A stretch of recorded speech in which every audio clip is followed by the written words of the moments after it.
Hey guys, Tonic here. Lately in the comments and in my Discord, I've been getting a lot of questions about what my favorite Fallout game is, and the answer is kind of complicated because I have played each and every one, and I like a lot of certain aspects of many of them, and I dislike a lot of certain aspects of many of them. So I think it'd be pretty fitting for a tier list. Let's try it out. So for this tier list, I've never really done one before, and I would honestly consider myself a pretty casual Fallout player. I love the lore a lot, I love the games, but I am not that big-brained on them like Oxhorn or TK Mantis. So I would say that this list comes from a pretty casual Fallout fan's perspective. So starting off, we're going to go from the oldest games to the newest. And with Fallout 1, I honestly really liked it. The intro absolutely slaps, hitting it with the maybe from the ink spots as the intro, and image I could never get out of my head from when I was younger was the soldiers in Anchorage in the intro shooting that captured soldier. I still think about it, just when I was a kid it horrified me. But yeah, Fallout 1. So in the game, your vault needs a water purifier chip, so the Overseer sends you out and you quickly discover the horrors of the wasteland. Rad scorpions, raiders, and all that. But the game does feel pretty janky by today's standards and definitely did not age well compared to the others. However, the lore and the questline are pretty awesome, and that ending. Oh man, that ending is dark, and if you don't know what happens, I'm not going to spoil it. Go play it yourself or go watch a playthrough of it because that ending is easily the darkest in any of the Fallout games. But yeah, so for Fallout 1, I'm going to be putting it at a B tier. On to Fallout 2.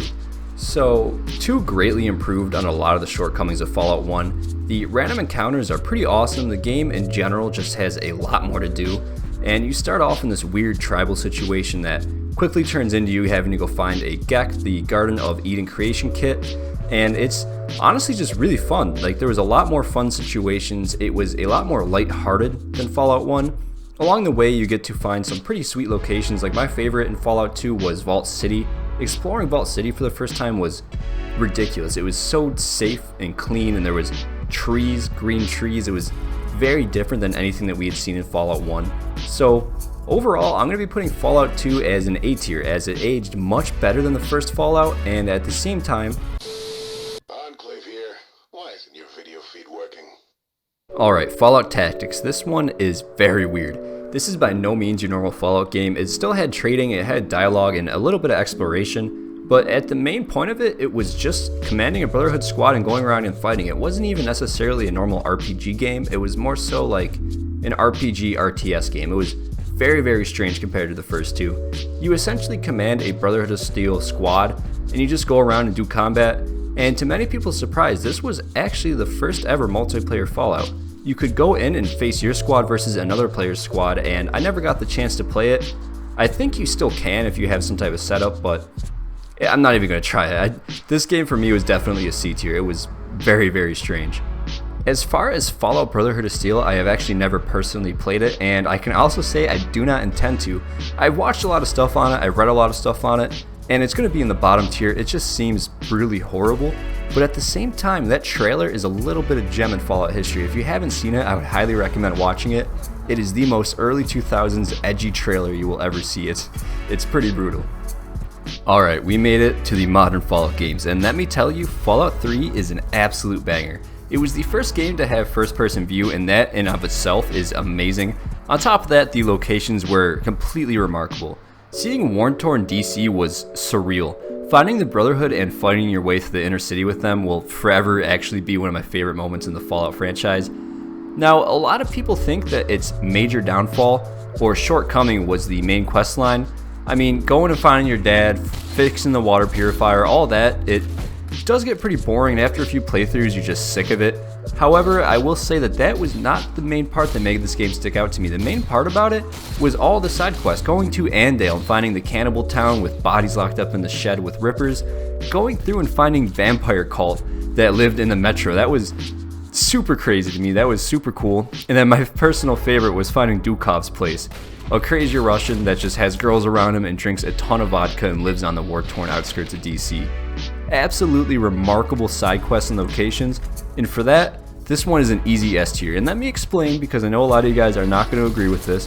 Fallout 3 set the framework for the modern Fallout games with items, weapons, just how things looked. Like, it set a lot of framework for what we have now, and for that, I love it. And on top of that, nostalgia, easy S tier. Oh yeah, Fallout New Vegas. Here we go. New Vegas, to me, is amazing. I absolutely adore the game. It is phenomenal. The location is awesome. The setting is super cool. The improvement of having iron sights over just the zooming in effect on Fallout 3 is a major improvement. The iron sights for me is a total game changer with how the gunplay felt.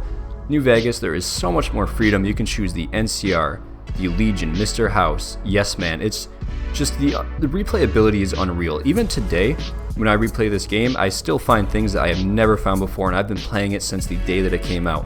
I just recently found out you could have a slave uprising in Gomorrah, or I wouldn't say slaves, like worker uprising in Gomorrah. Super cool. I've never even done that before, and it's just been out for so long. So New Vegas, S tier. The locations are remarkable. Gameplay is so addicting. The soundtrack is probably my favorite soundtrack. Big Iron is just fire. It is the most fire Fallout song. I absolutely love it. New Vegas, easy S tier, up there with 3, the two giants of the Fallout franchise for me.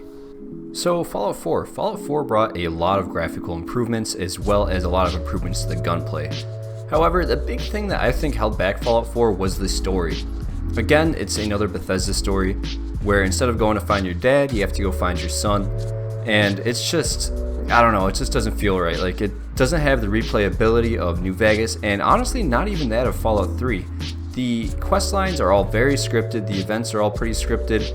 The main thing that I really enjoyed about Fallout 4 was the settlement building, as well as all the mods that are for it, because even on console you can get mods for Fallout 4, which is a huge plus. The mods add so much replayability to Fallout 4, but taking the mods out of the equation, the simple settlement building is also a huge improvement in the Fallout franchise because it's so much fun. I spent hours building settlements rather than playing the game just because it was so much fun to try and build up your own little wasteland town and be your own little mayor. It was pretty sweet. So for that, I'm going to give Fallout 4 a B tier. Alright, so Fallout 76. This game, as you all know, has very conflicted opinions about it. Now, a lot of people that enjoy the Fallout franchise still to this day have not given 76 a chance, which is an absolute shame because 76 does improve over Fallout 4 in a lot of areas. Just the camp building, being able to place anywhere and just build yourself a little campsite, super cool. The mutations are awesome, being able to craft certain legendaries and roll them from the purveyor, super cool. Now, a very controversial opinion that I have is that I actually really do like the quest line. I think that the Wastelanders quest line is actually better than Fallout 4's quest line. I know it's a lot shorter, but just in general, the theme of it is really cool. You get to side with the raiders or the settlers and go raid a vault for gold. Like, that is super sick. And there's a whole bunch more to it, but that's just the main gist of it. Now, Fallout 76 also, of course, has the multiplayer function, which is a reason why a lot of the people still haven't played it. Now, this multiplayer function I personally do actually enjoy because I have played the entire game solo. The first run through the questline I actually did do solo, but the multiplayer thing adds just so much replayability to the game. I can hop on any day, play with a new group of people, go around, do stuff, make friends, have a ton of fun, and just for that, this game doesn't even need mods to have replayability. Every single day is something different. You meet new people, do new things. I really like that about this game. Now, I do know that it does not fall necessarily into the same categories as the other Fallouts just because it's very out there, just like how Tactics was really out there. But still, I'm going to be giving Fallout 76 a B tier. I really enjoy it. I have a lot of fun with it. The multiplayer is awesome. I've made a ton of friends with it. And I'm telling you, once you get over that stigma of hating the game, you actually might come to find that you really enjoy it. So yeah, I hope you guys enjoyed it. I actually didn't think it would turn out to be this long, but I ended up ranting on a few of them, so I am sorry about that. But let me know what you guys think in the comments. I know that we're all going to have different opinions on it, so I'd love to see what your favorite games are. Thank you guys so much for watching, and have a great day.